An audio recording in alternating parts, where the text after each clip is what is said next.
Hello and good morning. I am here today to do a quick video for you about closet organizing.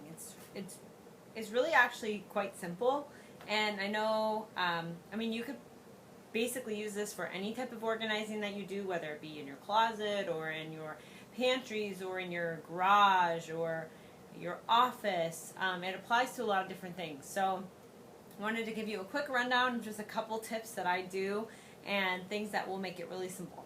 As you can see behind me is the closet, and I am in the middle of organizing it as well. And what I do is basically anything that is important or that I can fit into a box.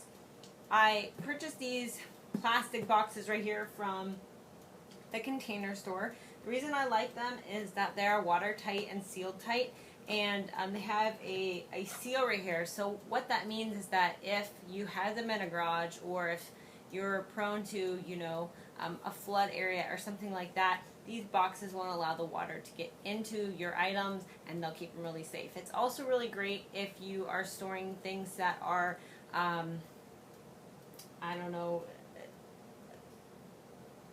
pillows or clothes or things that the air will affect, to keep them sealed tight, especially keepsakes, things that you've had for a long time that maybe a baby blanket that you don't want to have bites in it from a moth that may be in your closet or your garage, or something that you don't want to turn yellow from the heat or the temperature. So the really cool thing about this is it keeps the air out as well. So it keeps those protected, and so that's kind of why I like these. I also buy the clear ones just so that I can see a little bit of what's inside them, but I'll give you a trick kind of from there to not have to always dig in and figure out what's inside your boxes. The other thing I really like about these boxes is that they lock together. So there's a groove right here that allows them to lock together. So it just kind of sits in place. So I can stack a bunch of them on top of each other, and I know that they're not going to go anywhere. And if somebody were to bump into them or push them or whatever, they're not going to go anywhere.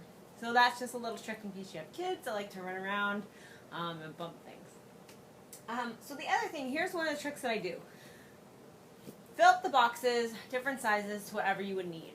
And what then I do next is I get a piece of paper and I write a number on it. Okay, I'm on box number 19. I basically print out 4 pieces of paper. 2 small ones and 2 large ones. The 2 large ones go on the large sides of the container, and the 2 small ones go on the small sides of the container. And I just tape them onto the sides. And you can see that. Let me show you a quick example here from this box. I don't know if you can see that very well with the light, but there you go. I have a 2 and I have a 2. So what I do there is I label all of my boxes with the numbers, and then once I have the labels down, let me just get out my notepad and I write in my notepad what the numbers are and how they correspond. So when I need a box, let's say it's Halloween time and I want those costumes to get out, I look down and I say, oh, box number 5 is my Halloween, and then I go into my closet and I say box number 5, and I can bring that down really easy. So that's a really easy way to tell. It's also great to do it this way because what you can do is you can pack certain boxes with the things that you know are the things that you want to grab in case of an emergency. So if you only had 10 minutes, 5 minutes to grab something before you had to get out of your house for whatever reason, and you were like, I cannot leave without grabbing XYZ, stick them in a box, put a number on it, maybe 1, 2, or 0, or whatever works for you. And just know that 1 through 5, those are the boxes that you are having to grab before you leave that house.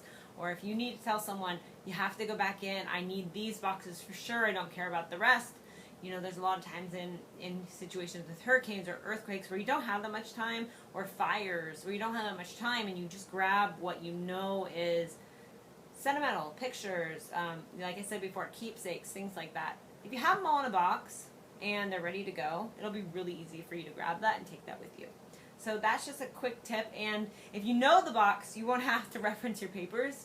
If you you know, if you say the first 5 or the first 3 or the first one or whatever, however many you have, make it reasonable, obviously.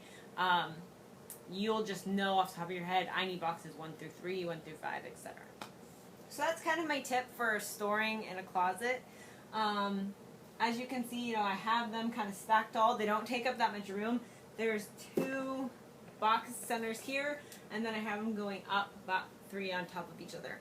And really it makes a really great way to store everything, and it's really easy when I need to move them to a new place, when I need to move to a new house, if I have company and I just need to take something and, you know, move it in. Like right now I have these in a closet, but I could move them into a garage. I could move them wherever makes sense. So it's very easy. I don't pack them super heavy because obviously for me I'm fine with a certain amount of weight, but if you can't carry something super heavy, you obviously don't want to pack something super heavy.